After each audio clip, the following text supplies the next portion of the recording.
Hey guys, welcome back to Man Time. Today's episode is Maintenance Day. We've got the Caterpillar 941 Traxcavator up here.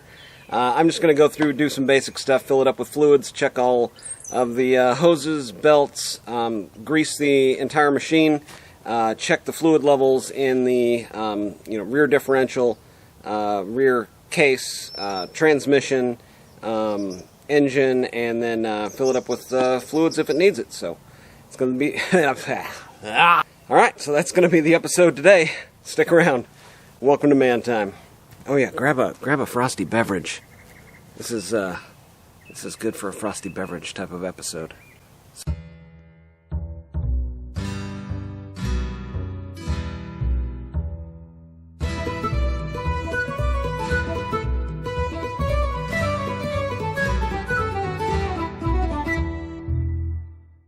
Alright, first thing I like to do is go around with a rag and just wipe off all of the grease zerks.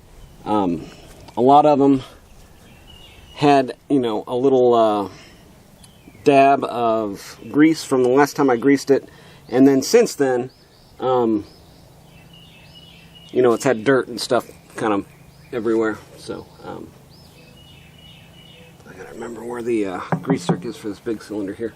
But yeah, there's a ton of dirt on the grease zerks if you take a look here. Yeah, there's just so. And like for this one here, I'm gonna need a screwdriver and clean that out. So let's get a screwdriver too.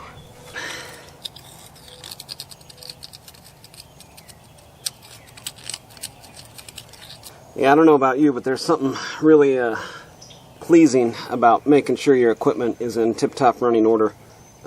This piece of equipment here hasn't been serviced in a while, and it's just been running like a champ because before I took it and put it back at the dirt site there, I did a full service like this on it, so I knew it was good to go and good to sit for a while and just be used. Yeah, if you don't mind, hit that thumbs up button or subscribe.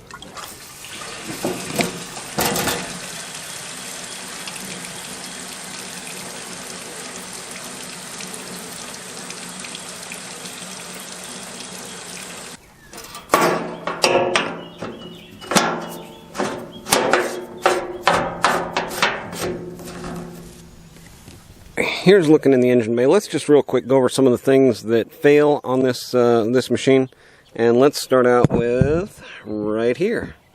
So these are brackets that hold the hood on, and you can see here like it's just kind of all different colors and re-welded and stuff like that. So I've had to re-weld this mount on the hood several times, and then this bracket here several times, and then replace these bolts, and one of them broke off and I had to drill it out and back it out of there. And that was before I did the bracing on the hood here. And you can see this bracing here. It has like weld-on tabs that I had special made and cut. 1, 2, 3, 4, 5, 6 on the front here, and then on the back same thing, 6. So to replace all those you'll need 12, and then I removed the little skirt that went over the front here. And since I've done that, I've had a lot less problems with the hood mounts. And you can see there, these 2 bolts on the top here would always kind of work themselves loose, and on this side and they would break.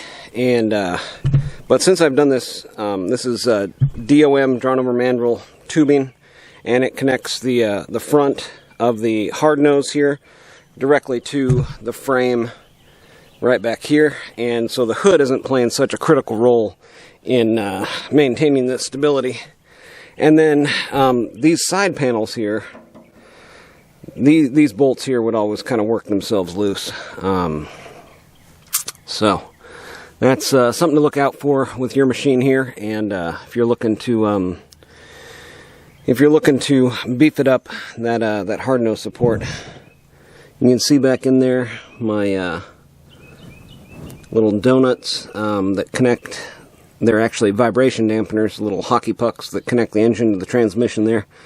Those have all been replaced. There's some new hoses and stuff back in there. So, I've also had the entire air intake right here, where it comes into the head, or into the intake manifold. The bolts have broken on this before, and because you've got this just gigantic air filter 2-stage housing on top of it, and cast iron and stuff just hanging on with 4 little 9/16 bolts right here, and yeah, those come off and break and stuff with the vibration. All right, what else do we got here that's broken on it? Oh, the radiator. Yeah, several times. No leaks out of the radiator right now. Radiator's looking good. A couple little dings. Okay, I think we've got all of our zerks cleaned off, and it is time to start greasing. Point on it here. Gotta grease.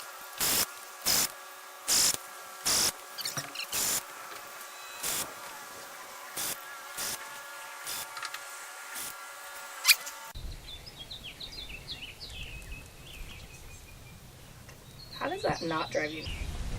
Alright, let's do this side here. Same deal.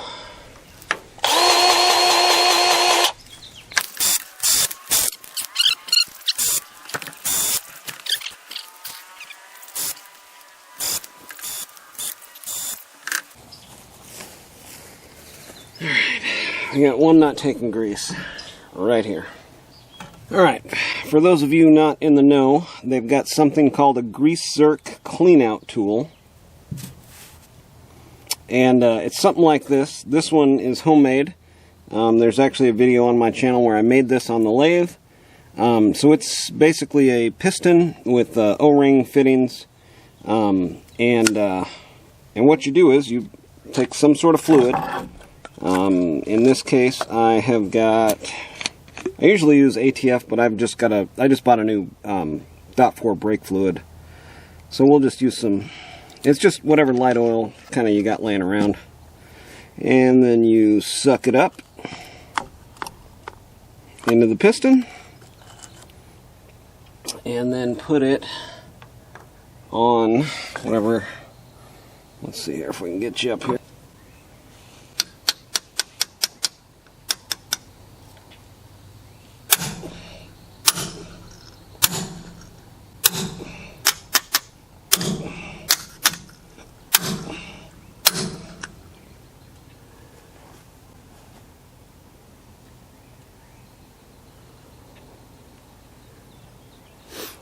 I don't know if that did it or not. Let's try a little bit more.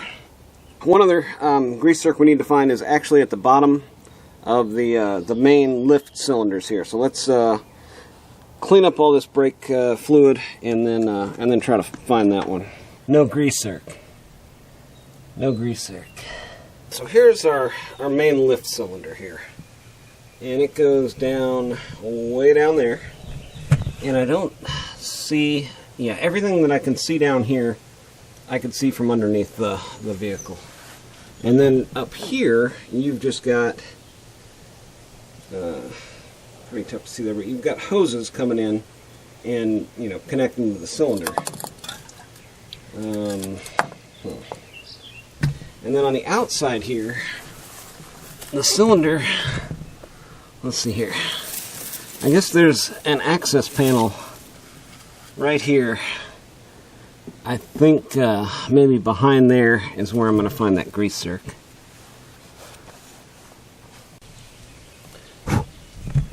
Alright, it's been a while since I've greased this machine, and looking down there, I can actually see that inspection panel wasn't going to do it. So I came over here, and you've actually got a little hole right here that was covered up with dirt.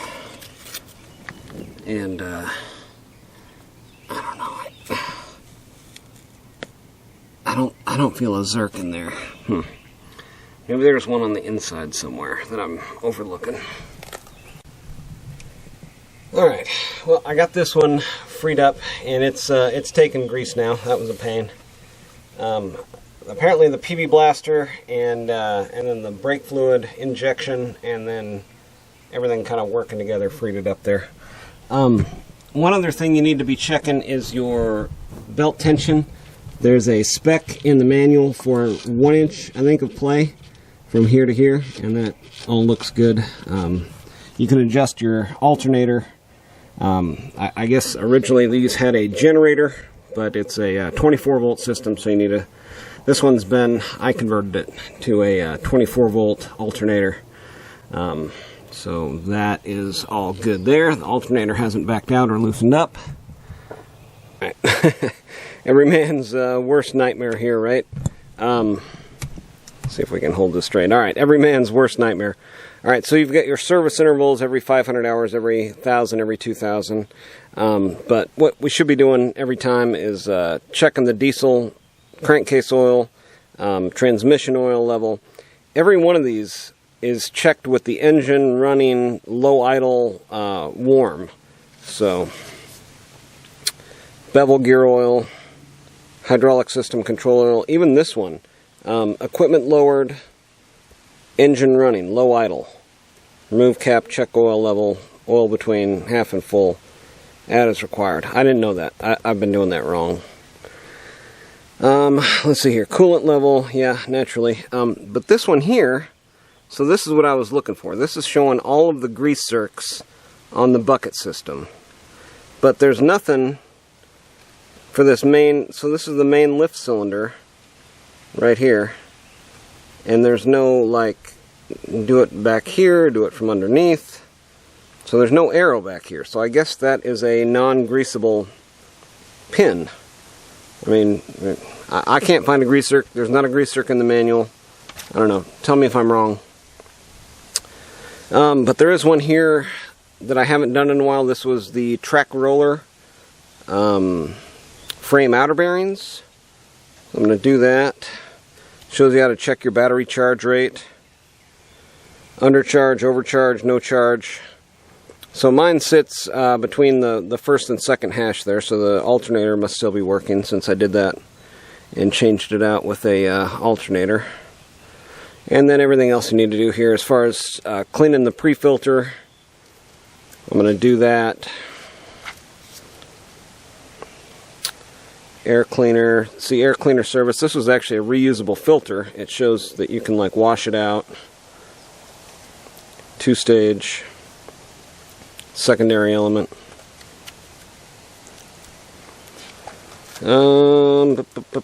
Radiator, bucket teeth,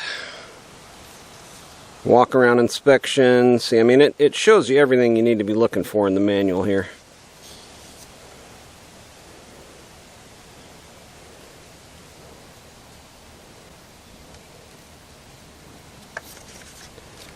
Alright, so we're going to do some of this stuff. Track adjustment. See, it's got how much the dip can be from a straight edge. Mine has the grease type tensioner. Yeah, right here. This is mine. Alright. Some of the last things we're going to check here with the engine running. The rear crankcase, bevel gear, case, whatever, is checked right here. There's the dipstick there and the fill plug there. And then down here through this little access panel is your transmission fluid. This is all 30 weight.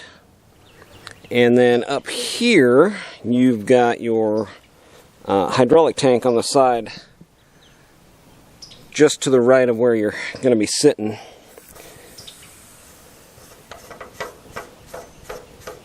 I've got that loosened up with that big screwdriver there. And this one is going to be similar to the gas tank with a add full deal there, but that's going to have to be done with the loader down and with the engine running also. So